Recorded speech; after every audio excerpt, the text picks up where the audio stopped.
VOA Afrique. Bonjour à tous, merci d'être en notre compagnie sur VOA Afrique. Ravi de vous retrouver pour une nouvelle édition de Votre Santé, Votre Avenir.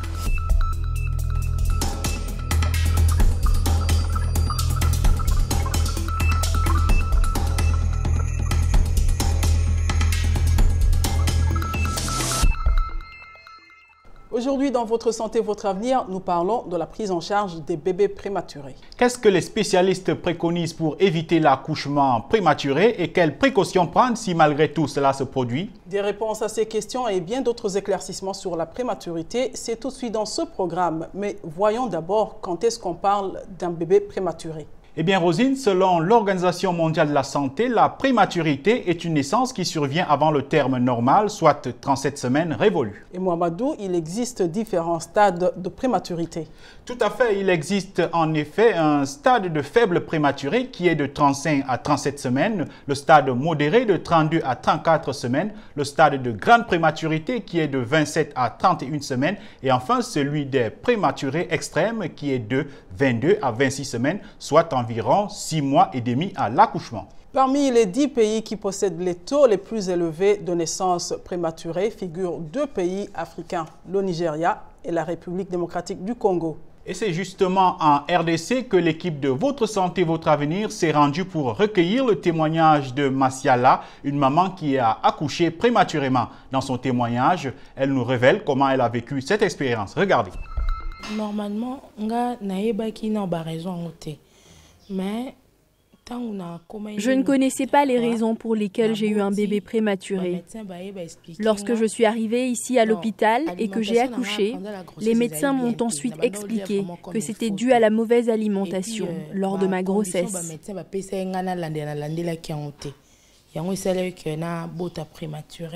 Bon, pas tellement. Je ne mangeais donc pas comme il fallait et je n'ai pas suivi les conditions dans lesquelles il fallait que je sois. Mon enfant n'a pas de problème. À sa naissance, il pesait 1,2 kg.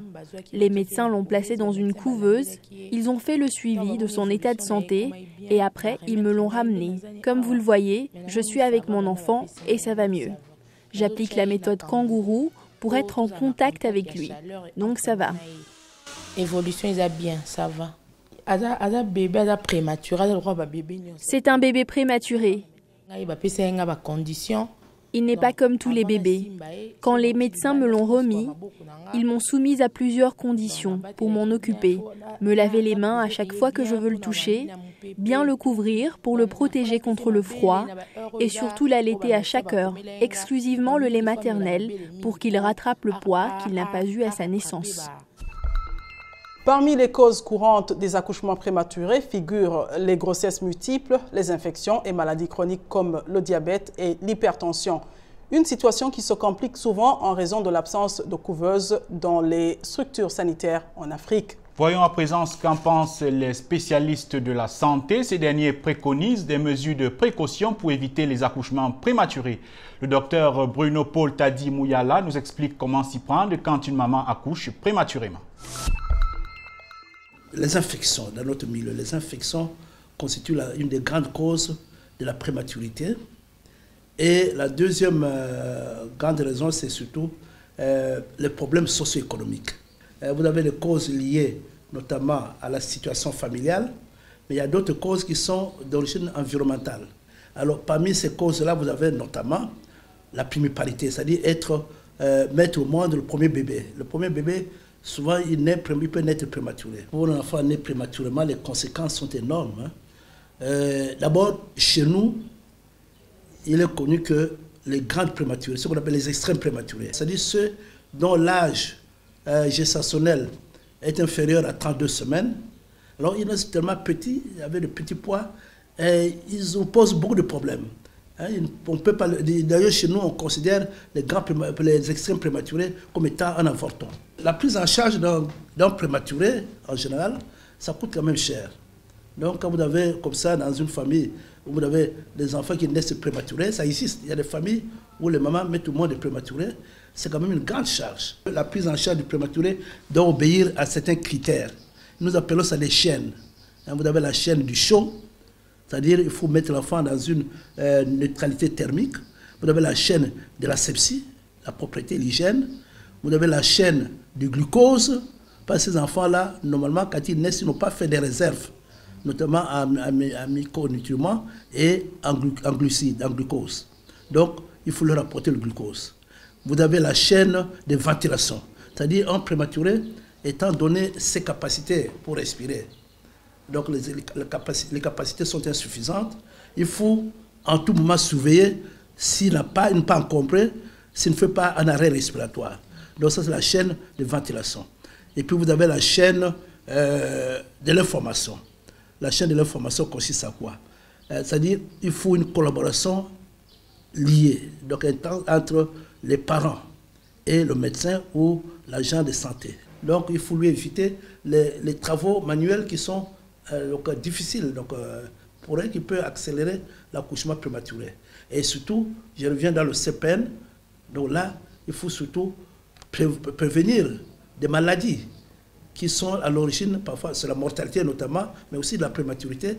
Je vois notamment le paludisme. Donc il faut que ces mères-là aient des produits, des médicaments qui sont des préventions contre notamment le paludisme, qui est une des pourvoyeuses aussi de la prématurité. Sais-tu, Mohamedou, que selon l'OMS, chaque année, environ 15 millions de bébés naissent prématurément?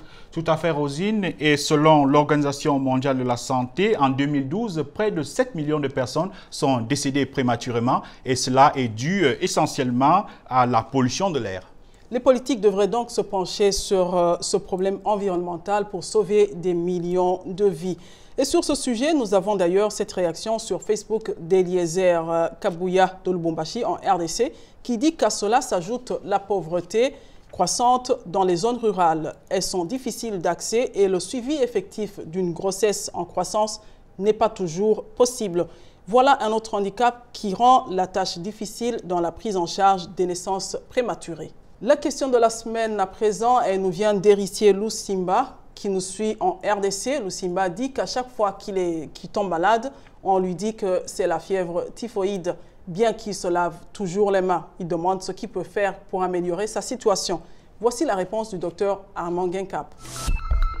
Pour éviter la fièvre typhoïde, en plus du lavage des mains qui est indispensable dans les mesures de prévention, il faut veiller à boire de l'eau potable ou de l'eau bouillie et encore de l'eau traitée à de l'eau de javel lorsque on ne dispose pas d'une source d'eau potable. Ça, c'est une mesure fondamentale. Comme deuxième mesure, je conseille le recours à la vaccination antityphoïdique. En fait, le vaccin contre la fièvre typhoïde. Ce vaccin entraîne une protection d'environ 3 ans rien que par le biais d'une seule injection. Voici un peu les conseils que je peux donner en plus du lavage des mains chez les personnes qui résident en zone d'endémie et qui souhaitent éviter d'attraper la fièvre typhoïde. Et avec cette réponse du docteur Armand Guincap, nous allons presque à la fin de cette émission. Mais avant de se quitter, nous avons demandé aux téléspectateurs quels sont les signes qui peuvent leur permettre de reconnaître qu'une personne est porteuse du VIH/SIDA et pourquoi. Voici leur réponse. J'ai vécu avec une personne souffrant avec cette maladie. Bon, la première chose, j'ai trouvé chez lui, il y a une apparition de boutons sous sa peau. Et puis, il y a des maux de ventre, comme il dit souvent, et puis il y a des changements de couleur sur ses cheveux. Si vous avez connu la personne avait un aspect particulier, mais vous voyez qu'il a vraiment fondu. Et si vous posez des questions, il peut vous dire qu'il fait des fièvres, qu'il traîne pendant longtemps, il tousse, ou il a de la diarrhée qui traîne. Ça poids les mycoses et puis il devient turbila sexuel, c'est tout. Hein. Nous remercions nos téléspectateurs pour avoir réagi et répondu à notre question, des réactions qui ont été recueillies par Alex Katikataï. Et c'est ici que prend fin cette édition de Votre Santé, Votre Avenir, une édition qui était consacrée à la prise en charge médicale des bébés prématurés. Pour toutes vos questions sur ce sujet ou sur d'autres sujets santé, visitez la page Facebook de VOA Afrique et pour plus d'informations, rendez-vous sur notre site web voafrique.com. Merci de nous avoir suivis. Au revoir. À la prochaine.